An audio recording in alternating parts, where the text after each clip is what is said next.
তো ভাইরা, তাকওয়া শব্দের অর্থ হচ্ছে আত্মরক্ষা করা, বাঁচাইয়া রাখা, ভয় করা। কাকে ভয় করা? কথা বলেন, কাকে? আল্লাহকে ভয় করা। এটার নাম হচ্ছে তাকওয়া। ঈমান গ্রহণ করার পরে আমরা আমাদেরকে ঈমানদার দাবি করি, মুমিন দাবি করি। এই মুমিনের দাবিটাকে পরিপূর্ণ করার জন্য তাকওয়ার কোনো বিকল্প নেই। কথা বলেন ঠিক কিনা? আপনি ইমানদার হবেন, আপনার ভিতরে যদি আল্লাহর ভয় না থাকে, তাহলে কি আপনি ইমানদার হতে পারবেন? কথা বলেন, পারবেন? পারবেন। তাকওয়া অত্যন্ত গুরুত্বপূর্ণ একটা বিষয়। আজকে দেখা যাচ্ছে আমরা 90% মুসলমানের দেশ, যে দেশের সকালবেলা আজানের ধ্বনির মাধ্যমে সূর্য উদিত হয়, আজানের ধ্বনির মাধ্যমে সূর্য অস্ত যায়, যে দেশে 95% মুসলমান, যে দেশের মানুষগুলা লিল্লাহে তাকবীরের সাথে সম্পর্ক, ওই দেশে দেখা যায় ইসলামের কথা বললে, কোরআনের কথা বললেও বিপদ মুসিবত আপদ আছে না নাই? কথা বলেন, আছে না নাই? এর কারণ একটাই, আমরা আজকে তাকওয়ার গুণে গুণান্বিত হতে পারতেছি না, কোরআনের গুণে গুণান্বিত হতে পারতেছি না, রাসূলের সুন্নতকে আমরা আঁকড়ে ধরতে পারতেছি না। কথা বলেন ঠিক কিনা? এই জন্য আল্লাহ রাব্বুল আলামিন আমাদেরকে এই কোরআনুল কারিমে আমাদেরকে জানিয়ে দিচ্ছেন, আমাদের সৃষ্টির লক্ষ্য উদ্দেশ্যটাও জানিয়ে দিয়েছেন। আল্লাহ বলেন, গোলাম, আমি শুধু তোমাদেরকে সৃষ্টি করি নাই, তামাম জগৎ আমি আল্লাহর সৃষ্টি। আমি আল্লাহর সমস্ত সৃষ্টিগুলো আইন মানে, সমস্ত সৃষ্টিগুলো আমি আল্লাহর বিধান মানে, সমস্ত সৃষ্টিগুলা আবার আমি তোমাদের উপকারের জন্যই বানিয়েছি। সুবহানাল্লাহ। এর ভিতর থেকে আমি আল্লাহ তোমাদেরকে শ্রেষ্ঠত্ব দিলাম, মর্যাদাশীল করলাম, দামি করলাম, উত্তম আকৃতি দিয়া, উত্তম গঠন দিয়া আমি আল্লাহ তোমাদেরকে পাঠাইলাম, আমি আল্লাহ তোমাদেরকে বানাইলাম, আমি আল্লাহ তোমাদেরকে জমিনে ছেড়ে দিলাম। কেন আল্লাহ রাব্বুল আলামিন আমাদেরকে পাঠালেন? সমস্ত সৃষ্টিগুলো আল্লাহ। আল্লাহ রাব্বুল আলামিন বলতেছেন, সব সৃষ্টিগুলাই আমি আল্লাহর গোলামি করে, আমি আল্লাহর তাসবিহ পড়ে, আমি আল্লাহর বিধান মানে, আমি আল্লাহর আইন মানে। তোমাদেরকে আমি আল্লাহ ইচ্ছা স্বাধীনতা দিয়েছি। ইচ্ছা করলে তোমরা আমার আইন মানো, ইচ্ছা করলে আবার আমি আল্লাহকে বলে যাও, আমি আল্লাহর পথ থেকে সরে যাও। কিন্তু আমি আল্লাহ আমার আইন না মানলেও আমি আল্লাহ তোমাদেরকে বলি না। সুবহানাল্লাহ।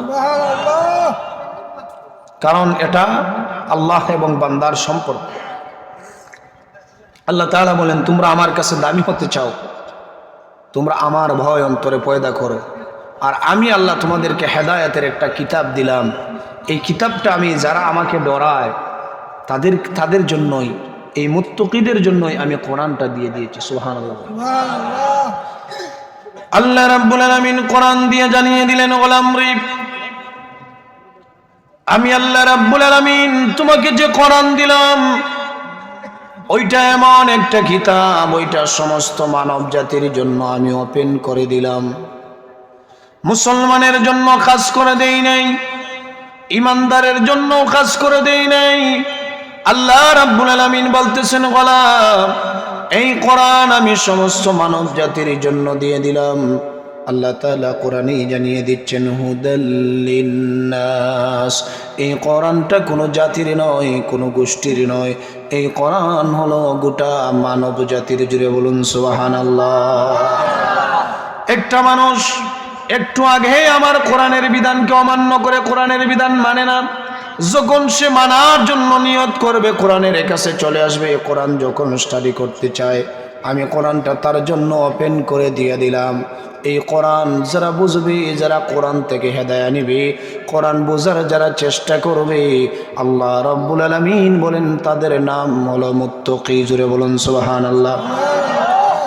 এই জন্য আল্লাহ রাব্বুল আলামিন পবিত্র কোরআনুল কারীমের সবচেয়ে বড় সূরা সূরাতুল বাকারার প্রথমেই জানিয়ে দিলেন, নবীজি, আমার গোলামগুলোকে জানিয়ে দাও আমি তাদেরকে কেমন কিতাব দিলাম। আল্লাহ রাব্বুল আলামিন কিতাব দিয়ে চ্যালেঞ্জ করে দিলেন, যালিকাল কিতাবু লা রাইবা ফি হুদাল লিল মুত্তাকিন। আল্লাহ রাব্বুল আলামিন বলেন যে কিতাব থেকে তোমরা হেদায়েত নিবে, এই কিতাবের পরিচয়টা তোমরা জানো, এটা এমন একটা কিতাব, এটা নিয়ে কেউ সন্দেহ করা যাবে না, সন্দেহের অবকাশ নাই। কেউ যদি সন্দেহ করে বুঝে নিতে হবে, কেউ যদি সন্দেহের অবকাশ করে, কেউ যদি কোরআনকে নিয়ে সন্দেহ করে, তাহলে বুঝতে হবে সে হলো অবৈধ যারা সন্তান। কথা বলেন ঠিক কিনা? দুনিয়ার কোনো বই, দুনিয়ার কোনো লেখক বই রচনা করে চ্যালেঞ্জ ছুটতে পারে না। আল্লাহ বলেন এই কোরআনের ভিতরে আমি আমার ওয়াজ, আমার কথা, আমার উপদেশ, আমার মাউইজা, আমার উপদেশ, আমি সব কিছু কোরআনের ভিতরে তোমাদেরকে দিয়ে দিলাম। আবার আমার আল্লাহ বলেন কোরআনটা কাদের জন্য দিলাম? হুদাল্লিল মুত্তাকিন, মুত্তাকিদের জন্য দিলাম। এবার যদি প্রশ্ন করেন মুত্তাকি কারা, মুত্তাকিদের পরিচয়টা একটু হুজুর দিয়ে যান। আল্লাহ রাব্বুল আলামিন মুত্তাকি কাদেরকে বলতেছেন, এর পিছনেই মুত্তাকিদের পরিচয় দিচ্ছেন। যারা আল্লাহকে দেখে নাই, আল্লাহর প্রতি বিশ্বাস স্থাপন করে, আল্লাহ রাব্বুল আলামিনের বিধান মানে, নবীর রিসালাত মানে, তাকদীর ভালো-মন্দ অদৃশ্য বিষয়ের প্রতি বিশ্বাস করে। আমার আল্লাহ রাব্বুল আলামিনের পক্ষ থেকে যত আইন এসেছে, বিধান এসেছে, কোনো কথা বলে না, যারা মানে, এগুলা মানার জন্য অন্তরে ভয়ের দরকার আছে না নাই? যাদের অন্তরে আল্লাহর ভয় আছে, যারা আল্লাহর ভয় নিয়ে জমিনে বাসে, যারা আল্লাহকে ডরায়, আল্লাহ রাব্বুল আলামিন বলেন যাদের অন্তরে আমার ভয় আছে, যাদের ভিতরে আল্লাহর ভয় আছে, তাদের তাকওয়ার গুণ আছে, যাদের ভিতরে তাকওয়ার গুণ আছে, তারাই হলো মুত্তাকি। জোরে বলুন সুবহানাল্লাহ। আল্লাহ বলেন তাদের জন্যই আমি কোরআনটা দিয়ে দিয়েছি। এই জন্য আল্লাহ রাব্বুল আলামিন ওই ইমানদারদেরকে আল্লাহ ডাক দিচ্ছেন, ইয়া আইয়ুহাল্লাযীনা আমানু। আমার আল্লাহ রাব্বুল আলামিন ইয়া আইয়ুহান নাস বলেন নাই, আমার আল্লাহ বলছেন ইয়া আইয়ুহাল্লাযীনা আমানু। হে ইমানদারেরা, তোমরা যারা ঈমান এনেছো, তোমরা যারা ঘোষণা করো আমানতু বিল্লাহ, আল্লাহ তুমি এক, তোমার কোনো মালিক নাই, তুমি ছাড়া কোনো মালিক নাই, তুমি ছাড়া কোনো বিধানদাতা নাই, তুমি ছাড়া কোনো হায়াত দাতা নাই, তুমি ছাড়া কোনো রিজিক দাতা নাই। আল্লাহ বলেন তোমরা যারা আমার তাওহীদের স্বীকৃতি দিয়েছো, নবীর রিসালাতের প্রতি বিশ্বাস স্থাপন করেছো, আল্লাহ এই ইমানদারদেরকে ডাক দিচ্ছেন, ইয়া আইয়ুহাল্লাযীনা আমানুত্তাকুল্লাহ, তোমরা আল্লাহকে ডরাও, আল্লাহকে ভয় করো। ওয়াজ করতেছেন আল্লাহ ইমানদারকে, যারা ঈমান এনেছো, এই কথাটা বলে বসে থাকলেই হবে না। যদি বসে থাকলেই হতো, তাহলে কালেমা পড়ে সবাই বসে থাকতাম। কথা বলেন ঠিক কি? আল্লাহ বলেন তুমি আমার কালেমা পড়েছ, তাওহীদের স্বীকৃতি দিয়েছো, এটা বলে বসে থাকলে হবে না। আমার আল্লাহ বলতেছেন তুমি ঈমান এনেছো, ঈমানের দরজা দিয়ে তুমি ঢুকেছো, এই ঘরের ভিতরে যা আছে, আমার আইন আছে, আমার বিধান আছে, আমি আল্লাহর কানুন আছে, ওইগুলা মানব, কারণ আমি তোমাদের মালিক। আমার কাজ হলো আইন করা, আর তোমাদের কাজ হলো বাস্তবায়ন করা। তাকাইয়া দেখো সব সৃষ্টিগুলো আমার, সাব্বাহা লিল্লাহি মা ফিস সামাওয়াতি ওয়া মা ফিল আরদ, সমস্ত সৃষ্টিগুলা আমি আল্লাহর বিধান মানে, আমি আল্লাহর হুকুম মানে, আমি আল্লাহর আইন মানে, আর সবগুলা তোমার জন্য বানিয়েছি। ওরে গোলাম, তুমি আমার তাওহীদের স্বীকার দিয়ে ঈমান গ্রহণ করেছো, নিজের নামটা ইমানদারের কথায় লেখাইছো, তোমার 2 নম্বর কাজ হলো ইত্তাকুল্লাহ, আমাকে ভয় করো। কাকে? কথা বলেন কাকে? আল্লাহকে ভয় করে। এরপরে আল্লাহ বলতেছেন হাক্কা তুকাতিহি, যেভাবে ভয় করা উচিত, যেভাবে ভয় করা উচিত ওইভাবে ভয় করো। এখানে অনেক ইমানদার আছে কয় হুজুর আল্লাহরে মানি, আল্লাহরে ভয় করি। আপনি যদি আপনার ঈমানটাকে পাকাপোক্ত করতে চান, আপনি আল্লাহর 100% যদি ভয় অন্তরে পয়দা করতে চান, 4টা জিনিস অন্তরে, মনে জানে, দিলে জানে মেনে নিতে হবে, এবং 4টা জিনিসের সাথে সম্পর্ক করতে হবে। 4টার একটাও ছাড়া যাবে না, 4টাকে গ্রহণ করতে হবে। আপনি যদি আমার রবের ভয় অন্তরে পয়দা করতে চান, 4টা গুণই মানতে হবে। মনে রাখবেন, নাম্বার 1 তুমি আল্লাহর ভয় অন্তরে পয়দা করতে চাও, আমার আল্লাহ এক, আমার আল্লাহ একক, ওই কথাটা তোমাকে মেনে নিতে হবে। কথা বলেন ঠিক কিনা? তাওহীদের ঘোষণা দিতে হবে, আল্লাহর অস্তিত্ব মানতে হবে। আমার আল্লাহ ছাড়া কোনো ইলাহ নাই, বিধানদাতা নাই, হায়াতদাতা নাই, ওই কথাটা তোমাকে মনে প্রাণে বিশ্বাস করতে হবে। 2 নম্বরে ওই আল্লাহর গুণাবলী তোমাকে মানতে হবে। আমার আল্লাহ তোমাকে খাওয়ায়, আমার আল্লাহ তোমাকে হায়াত দেয়, আমার আল্লাহ তোমাকে মাউত দেয়। এক কথায় যাবতীয় যা কিছু আছে সব কিছুর মালিক আমার আল্লাহ। আল্লাহর অস্তিত্ব বিশ্বাস করতে হবে, আল্লাহর গুণাবলীও বিশ্বাস করতে হবে। কথা বলেন ঠিক কিনা? তুমি যদি মনে করো আমারে খাওয়াইছে অমুক মানুষ, বিপদ থেকে বাঁচাইছে অমুক মানুষ, আমি বিপদে পড়েছিলাম বাঁচাইছে চেয়ারম্যান, টাকার দরকার, সন্তানের দরকার, বাবার কাছে গিয়া যদি বলো বাবা তুমি আমারে ছেলে দেও, তাহলে আল্লাহর গুণমালা হলো নি? কথা বলে। কারণ আমার আল্লাহ রাজ্জাক, আমার আল্লাহ রহমান, আমার আল্লাহ রহিম, আমার আল্লাহ গফফার, আমার আল্লাহর সব গুণে গুণান্বিত। কথা বলেন ঠিক কিনা?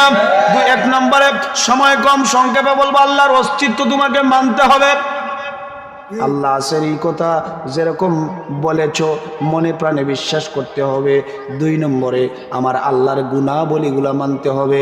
3 নম্বরে আমার আল্লাহর আইন মানতে হবে। যদি বলেন হুজুর আমি ইমানদার কিন্তু আইন আল্লাহর এটা মানি না, আইন আমি জনগণের এটা মানি, আইন আমি আল্লাহর এটা মানি না, আইন আমি আমারটা মানি, তাহলে ফিরকা লাগবে কি লাগবে না? কথা বলেন। সমস্ত আইন কানুন কার? তুমি আইন মানতে আল্লাহর কষ্ট লাগে, আল্লাহর আইন মানতে রাজি না। সৃষ্টির দিকে তাকাও, আল্লাহর সৃষ্টি কত সুন্দর করে আমার আল্লাহর আইন মানে। যে সূর্যটা থেকে তুমি তাপ নেও, সূর্যটা পৃথিবী থেকে 13 লক্ষ কোটি গুণ বড়। এই সূর্যটা 9.5 লক্ষ কোটি গুণ উপরে। এই সূর্যটা কার আইন মানে? কথা বলেন কার? সূর্য দিকে সূর্য পূর্ব দিকে প্রতিদিন উঠে, পশ্চিম দিকে অস্ত যায়, সূর্যটা আমার আইন মানে। এবার শোনেন, আপনার বাড়ির পাশে আপনার উঠানে একটা আম গাছ এবং তেঁতুল গাছ পাশাপাশি রোপণ করলেন। এই সূর্য থেকে আলো আম গাছ যেমন নেই, তেঁতুল গাছও তেমনই, কিন্তু দুটোটাই ফল দেয়, একটা দেয় মিষ্টি আর একটা দেয় টক। কথা বলেন ঠিক কি? এটা আইন মানে কার? আওয়াজ দিয়ে বলেন কার? সূর্য আমার আল্লাহর আইন মানে, গাছ আমার আল্লাহর আইন মানে, সাগর আমার আল্লাহর আইন মানে। আল্লাহ রাব্বুল আলামিন বলেন, গোলাম তুমি আমার ভয় 100% তোমার অন্তরে পয়দা করতে চাও, যেমন ভাবে আমি আল্লাহ অস্তিত্ব মানলে, আমি আল্লাহর গুণাবলী মানো, আমি আল্লাহর আইন মানো, আমি আল্লাহর ক্ষমতা মানো। 4 নম্বরে হলো ক্ষমতা, আমি আল্লাহর ক্ষমতাও তোমাকে মানতে হবে। এবার যদি বলেন হুজুর ক্ষমতার মালিক জনগণ, কথা বলেন, সমস্ত ক্ষমতার মালিক কে? কথা বলেন কে? ফেরাউন বলছিল আমি রব। কই কিভাবে রব? ডাকছে 2টারে, কই আমি জীবনও দেই, আমি মারি একটারে মারছে আর একটারে খালাস করছি, এটার নাম কি? রব। কথা বলেন। দিনের বেলায় বলতো রব, রাতের বেলায় জঙ্গলে গিয়ে কাঁদত, কয় আল্লাহ মানছে আমার রব ডাকলে মজা লাগে, এই জন্য পরিচয় দেই। প্রকৃত রব হলেন কে? কথা বলেন। মুসলমান ভাইরা, এই জন্য আমার আল্লাহর ক্ষমতা মানা। আল্লাহ রাব্বুল আলামিন বলেন, ও গোলাম দুনিয়ার কোনো ক্ষমতার পিছনে দৌড়াইস না, দুনিয়ার কোনো ক্ষমতার স্লোগান দিস না, সমস্ত ক্ষমতা আমার হাতে। আল্লাহ রাব্বুল আলামিন বলেন, ইন্নাকা আলা কুল্লি শাইইন কাদির, সব ক্ষমতার মালিক আমি আল্লাহ। যত রাজা আছে, যত বাদশা আছে, যত ক্ষমতার মালিক আছে, তাদের ক্ষমতা অস্থায়ী। কোরআন খুলে দেখ, সমস্ত রাজাদের রাজা হলাম আমি আল্লাহ। কুলিল্লাহুম্মা মালিকাল মুলক, আল্লাহু আকবার। আল্লাহ বলেন সমস্ত রাজাদের রাজা হলাম আমি আল্লাহ। এই জন্য তুমি আল্লাহর ভয় অন্তরে পয়দা করতে চাও, আল্লাহর যেমন ভাবে তুমি আল্লাহর অস্তিত্ব মানলে, আল্লাহর গুণাবলী মানো, আল্লাহর আইন মানো, আল্লাহর ক্ষমতা মানো, ওইগুলা যখন তুমি মানবে, যেভাবে ডরানোর কথা আমার আল্লাহ বলছেন, আল্লাহর ডর তোমার অন্তরে পয়দা হবে। কথা বলেন ঠিক কিনা? আল্লাহর নবী বিশ্ব নবীর সাহাবী হযরত ওমর রাদিয়াল্লাহু তাআলা আনহু উনি প্রশ্ন করছেন উবাই ইবনে খাবকে, ভাই তাকওয়া কি, তাকওয়ার পরিচয়টা আমাকে একটু দেন। উনি বলতেছেন, উল্টা প্রশ্ন করেছেন, তাকওয়া মানে হচ্ছে একটা পাহাড়ি গিরিপথের দিকে যদি দুনো দিকে যদি কাঁটা যুক্ত থাকে, এই পথটা কিভাবে অতিক্রম করবে? উনি বলতেছে খুব সতর্কতার সাথে অতিক্রম করব। এই হাদিস থেকেও আমাদের শিক্ষা আছে, মনোযোগের সাথে শোনেন। খুব সতর্কতার সাথে অবলম্বন করব, পার হব। কেন পার হবেন? কয় কাটা শরীরে রাখতে পারে, কাপড়ে বাঁচতে পারে, এই জন্য আমি খুব সতর্কতার সাথে আমি অবলম্বন করব। তিনি বলেন তুমি যে সতর্কতার সাথে অবলম্বন করবে ওইটার নাম হলো তাকওয়া। বর্তমানে আমরা যে জমিনে বসবাস করি, এই জমিনের চতুর্দিকে আছে কাটা। কথা বলে, সমাজে কাটা, পরিবারে কাটা, গ্রামে কাটা, চতুর্দিকে আছে কাঠার কাঠা, অর্থাৎ বেজাল আর বেজাল। কথা বলেন ঠিক কিনা?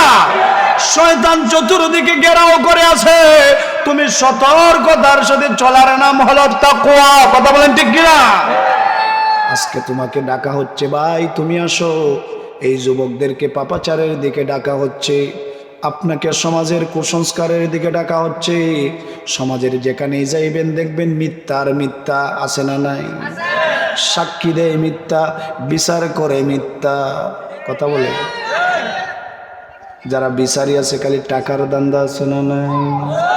গ্রামের দুই গোষ্ঠী মারি লাগছে, বিচারি মাঝে মাঝে হাততালি দেয়, দিয়া কয় 10 10 20, এরপরে বিচার ডিসমিস। কথা বলেন ঠিক কিনা? এইদিকে 10 এইদিকে 10 হইল 20, বিচার হইল ডিসমিস। অর্থাৎ দুনো দাগে আছে, বিচার সহজে কইরা দিছে, মাঝখানে কাইছে কত। বিচারি যারা আছে রাগ করতে পারে। এই হচ্ছে আমাদের সমাজের অবস্থা, চতুর্দিকে বেজাল আর বেজাল। আল্লাহ বলেন এই বেজাল মুক্ত জমিনে, বেজাল যুক্ত জমিনে, বেজাল মুক্ত ঈমান নিয়ে বাঁচার নাম হলো তাকওয়া। কথা বলেন ঠিক কিনা? এই বেজাল যুক্ত সমাজে নিজেকে সেভ করার নাম, হেফাজত করার নাম হচ্ছে তাকওয়া। কাঁটাযুক্ত পথের উদাহরণ দিয়েছিলেন। এই সমাজে যে আমরা আছি, এটা বড় কাঁটাযুক্ত একটা সমাজ। ঈমান আমল নিয়ে বাঁচা বড় দায়। কথা বলেন ঠিক কিনা? হক কথা বলতে গেলেই বিপদ আছে না নাই? আছে না নাই? এই হচ্ছে অবস্থা। যাই হোক, এদিকে যাব না। আপনি সত্য কথা বলবেন, আল হাক্ক মুররুন, সত্য কথা তিক্তা। সত্য কথা বললে এক শ্রেণীর মানুষের কলিজা আঘাত লাগবে। কার কলিজা জ্বলে আঘাত লাগে এটা আমার দেখার বিষয় নয়। জীবনের শেষ মুহূর্ত পর্যন্ত সত্যের পথে, কোরআনের পথে, হকের পথে মুসলমানকে থাকতেই হবে, থাকতেই হবে। কথা বলেন ঠিক কিনা? জীবন চলে যায় যাক, জীবন তো আমার না, জীবনটা কার? আল্লাহ। বিশ্বাস আছে? জীবন যদি আল্লাহর হইতে, এই জীবন নিয়ে তো বাহাদুরি কেন? আল্লাহরে কেন দেন না? আল্লাহর আইন কেন মানেন না? নামাজ হলে আজানে কেন যাও না? তাকওয়ার অভাব। কথা বলেন ঠিক কিনা? ব্যবসা করো, ওজনে কম দেও, তাকওয়ার অভাব। রাগ করতেছেন? জমিতে যাও, আইল টেলাও, তাকওয়ার অভাব। ঘুষ খাও, তাকওয়ার অভাব। মিথ্যা সাক্ষী দাও, তাকওয়ার অভাব। মুনাফিকি করো, তাকওয়ার অভাব। কথা বলেন ঠিক কিনা? আল্লাহর ভয় অন্তরে পয়দা করো। তাকওয়াটা হচ্ছে ওই জায়গার বিষয়। আত্তাকওয়া হাউনা, তাকওয়া কোথায় থাকে বলা হয়েছে? ওই জায়গায় থাকে। এই জন্য আল্লাহ রাসূল সাল্লাল্লাহু আলাইহি ওয়াসাল্লাম হাদিসের বর্ণনায় বলেছেন তাকওয়াটা হচ্ছে ইজা সলাহাত সলাহাল জাসাদু কুল্লুহু ওয়া ইজা ফাসাদাত ফাসাদাল জাসাদু কুল্লুহু আলা ওয়াহিয়াল কলব। ওইখানে একটা মাংস আছে, এটা যার যত বেশি ভালো এই মানুষটা তত বেশি ভালো। ওই জায়গাটা যার যত বেশি ভেজাল ওই মানুষটার গোটা জীবনটাই ভেজাল। কথা বলেন ঠিক কিনা? এই জন্য আগে ওই জায়গাটারে একটু পরিষ্কার করেন, ওই জায়গাটারে আগে একটু পরিষ্কার করেন। ওইখানে আমরা এত পরিমাণ হিংসা আইছে বইলা কোনো লাভ নাই। আমি উনারে দেখতে পারি না, উনার মত একটা, পথ একটা, দল একটা, এই জন্য উনাকে ভালোবাসি না। এই হচ্ছে আমাদের আজকে সমাজের অবস্থা। কথা বলেন ঠিক কিনা? অথচ আমিও, আমার নাম আব্দুর রহমান, অমুকের নাম আব্দুল্লাহ, আমার নাম জাফরি, ওনার নাম খাইরুল বাশার, সবার নামটা হচ্ছে ইসলামের নাম। সবাই কোরআনের কর্মী, সবাই আল্লাহর দ্বীনের কর্মী, সবাই আল্লাহর গোলাম, সবাই রাসূলের উম্মত। আর মাঝখানে আমরা মারামারি করে একদম সমানে একজনের পিছনে আরেকজন লেগেই আছি। কথা বলেন ঠিক কিনা? এটারও কারণ আছে, আল্লাহর ভয়ের অভাব। আজকে যদি মুসলমানের ভিতরে আল্লাহর ভয় থাকতো, আল্লাহর কসম করে বলি, কোরআন হাতে নিয়ে বলি, আমার প্রিয় তাহেরপুরের ভাইয়েরা, আজকে যদি আমাদের ভিতরে তাকওয়া থাকতো, আজকে যদি আল্লাহর ভয় আমাদের অন্তরে থাকতো, মুসলমানের মৃত্যুতে আনন্দ মিছিল করতো না, মুসলমানের জমি টেলাতো না, মুসলমানের রক্ত মাংস নিয়ে খেলা করতো না, মুসলমান সেন্ডারবাজি করতো না, মুসলমান চাঁদাবাজি করতো না, মুসলমান আল্লাহর দেওয়া জীবন আল্লাহকে দেওয়ার জন্য সর্বক্ষণ প্রস্তুত থাকতো। কথা বলেন ঠিক কিনা?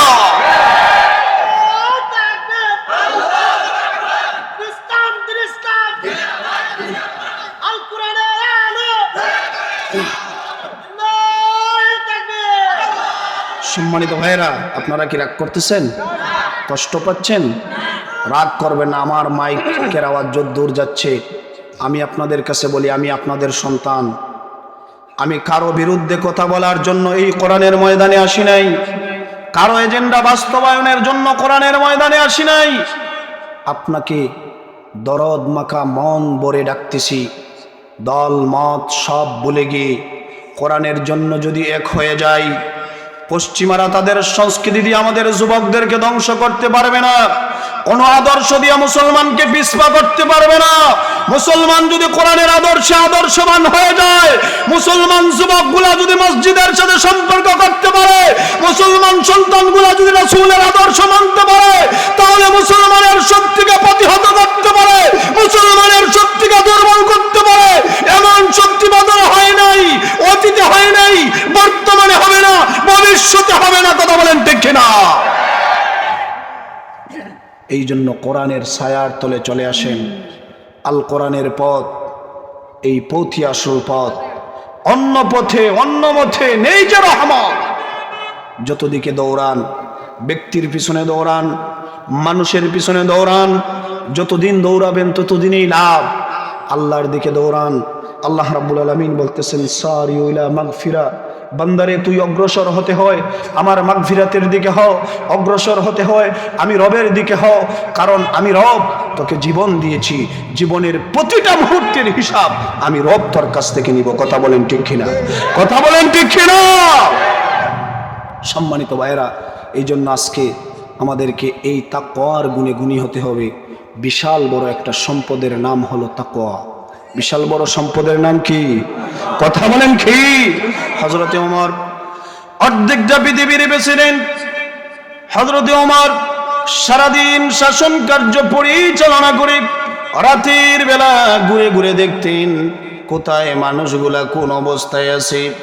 ঘুরতে ঘুরতে রাত শেষ হয়ে গেছে, একটা ঘড়ির পাশ দিয়ে যাচ্ছেন। ওই সময় ঘরের ভিতর থেকে আওয়াজ আসতেছে, মা এবং মেয়ে কথা বলতেছে। মা বলতেছে, মেয়ে আমাদের দুধের পরিমাণটা কেমন হয়েছে? কয় আজকে একটু কম হয়েছে, পানি মিশাইয়া নেও। মেয়েটা কেমন তাকওয়ার গুণে গুণান্বিত ছিল, বলতেছে পানি মিশাবো কেন? ওমর তো আইন করছে দুধের সাথে পানি দিয়া ভেজাল যুক্ত খাবার জনগণকে খাওয়ানো যাবে না। কেমন প্রেসিডেন্ট ছিলেন কোরআনের রাজ কায়েমের করে, কেমন শাসক ছিলেন। ওই মেয়া বলতেছে, আরে মেয়ে এখানে ওমর তো নাই, ওমর আইন করছে তার রাজপ্রাসাদে বসে, আমাদের কুরের ঘরে তো ওমর নাই, দুধের সাথে একটু পানি মিশাইলে তো ওমর দেখবে না। মেয়েটা বলতেছে, মা ওমর না দেখতে পারে, কিন্তু একজন তো দেখতেছেন, আমার আল্লাহ দেখতেছেন। জুড়ে বলুন সুবহানাল্লাহ। সাইয়েদিনা ওমর কথাটা শুনলেন, শুনে বাড়িতে চলে গেলেন। বিবিরে গিয়ে ডাক দিয়ে বলেন, বিবিরি, আমার ছেলের জন্য আমি সঠিক পাত্রী পেয়ে গেছি। সুবহানাল্লাহ বলেন। ওনার বিবি মনে করতেছি আমার স্বামী মেয়ের পাত্রীর সন্ধান নিয়ে এসেছে। এক রাজা যেহেতু আমার স্বামী এক বাদশাহ, হয়তো আরো কোনো দেশের বাদশার মেয়ে হবে, ওই চিন্তায় মেয়েটার পরিচয় দেওয়া হয়েছে। উনার স্ত্রী আশ্চর্য হয়ে গেছে, কি দেখে তুমি মেয়েটাকে তোমার ছেলের বউ করার জন্য তুমি এত আকাঙ্ক্ষা জেগেছে। ওমর বলতেছেন, আমি মেয়েটার ভিতরে বিশাল বড় একটা সম্পদ পাইছি, এই সম্পদটার নাম হলো তাকওয়া। আল্লাহু আকবার। আজকে আমরা আত্মীয়তা করি, আগে দেখি যে আমাদের আত্মীয়তা করব আমার বিয়ের টাকাটা কেমন। কথা বলেন ঠিক কিনা? টাকাটা কেমন এইটা দেখি আমরা। অথচ কথা ছিল যে আগে দেখবে তার গুণটা কেমন, তার চরিত্রটা কেমন, তার চেহারাটা কেমন, তার ব্যবহার কেমন। আমরা প্রথমেই টাকা, ক্ষমতা এইগুলা দেখে আজকে আত্মীয়তা করতেছি। কথা বলেন ঠিক কিনা? আল্লাহ রাব্বুল আলামিন বলেন, এই যে তাকওয়ার গুণ, ওই তাকওয়াটা আমার কাছে কত দামি শোন ও গোলাম। যে তাকওয়ার কথা আমি তোদেরকে তাকওয়ার গুণে গুণান্বিত হওয়ার জন্য বলতেছি, তাকওয়াটা কত দামি শোন। আল্লাহ রাব্বুল আলামিনকে যদি প্রশ্ন করি, রব্বুল আলামিন এই তাকওয়ার দামটা কত, এই তাকওয়ার পাওয়ারটা কত? আল্লাহ রাব্বুল আলামিন বলেন, গোলাম রে, আমি সমস্ত কিছুর মালিক, তুই আমার রব মানলি, তুই আমার আইন মানলি, তুই আমার বিধান মানলি, বিধান মেনে তুই মুমিন হলে, তোর নাম ইমানদার নামদারি করলে, ওরে গোলাম এটার পাওয়ার কত শুন। ওই তাকওয়ার গুণ তোকে আমি আল্লাহ পর্যন্ত নিয়ে আসবে। সুবহানাল্লাহ বলেন। আমি আল্লাহর কাছে এই তাকওয়ার গুণটা দামি বানাইবি। আল্লাহ রাব্বুল আলামিন বলেন, গোলাম রে, আমি আমার কাছে দামি হওয়ার জন্য কোনো মৌলানা সাহেবের ছেলে হওয়া লাগবে না, কোনো পীর সাহেবের ছেলেও শর্ত না। কথাটা বুঝবেন? কোনো ওলির ছেলে শর্ত না, কোনো পীরের ছেলে শর্ত না, মাওলানা সাহেবের ছেলেও শর্ত না, এমপির ছেলেও শর্ত না, কোনো দলের কর্মীও শর্ত না। আল্লাহ তোমার কাছে দামি হতে চাই। আল্লাহ রাব্বুল আলামিন বলেন, গোলাম রে, যার ভিতরে তাকওয়া আছে ওই মানুষটাই আমার কাছে বেশি দামি। ইন্না আকরামাকুম ইনদাল্লাহি আতকাকুম। জোরে বলুন আল্লাহু আকবার। আল্লাহ রাব্বুল আলামিন জানিয়ে দিলেন, নবীজি আমার গোলামগুলোকে জানিয়ে দাও, আমি আল্লাহর কাছে দামি হতে চাই, আমি আল্লাহর প্রিয় হতে চাই, আমি আল্লাহর কাছে পছন্দের হতে চাই। তারা যদি একটা গুণে গুণান্বিত হয়, এটার নাম হলো তাকওয়া। তাকওয়ার গুণে যদি গুণান্বিত হতে পারে, কে কালো, কে তার বাবার পরিচয় কি, দাদার পরিচয় কি, কোন দল করে, টাকা কেমন, পয়সা কেমন, এটা আমি যাচাই করি না, বাছাই করি না। আমি আল্লাহ দেখি কার অন্তরে কত ভয়।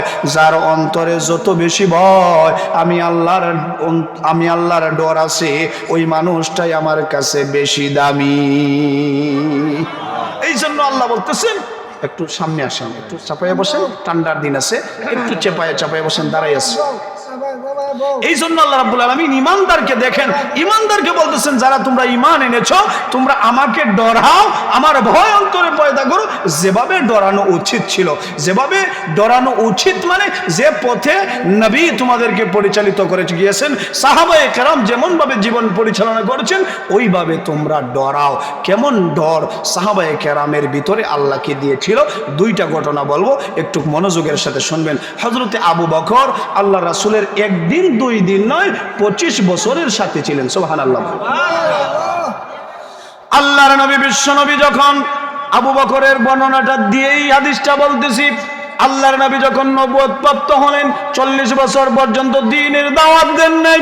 আল্লাহর নবী এসে যখন আবু বকরের কাছে বললেন, আবু বকর তুমি ঘোষণা করো আল্লাহ ছাড়া কোনো ইলাহ নাই, আল্লাহ ছাড়া কোনো মাবুদ নাই, আমি নবীর তরিকা ছাড়া কোনো তরিকা নাই।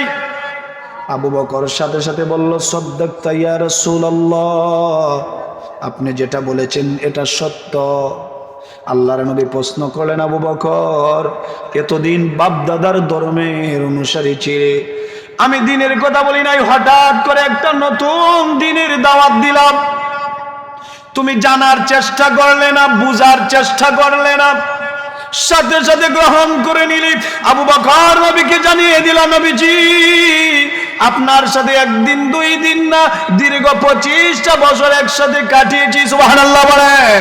আপনি কোনোদিন মিথ্যা কথা বলেন নাই, আপনি কারো হক নষ্ট করেন নাই, কাউকে ধমক দেন নাই, আপনি আল্লাহর নবী, তাতে কোনো সন্দেহ নাই। সুবহানাল্লাহ। কেমন গুণ তাকওয়া ছিল তাদের অন্তরে।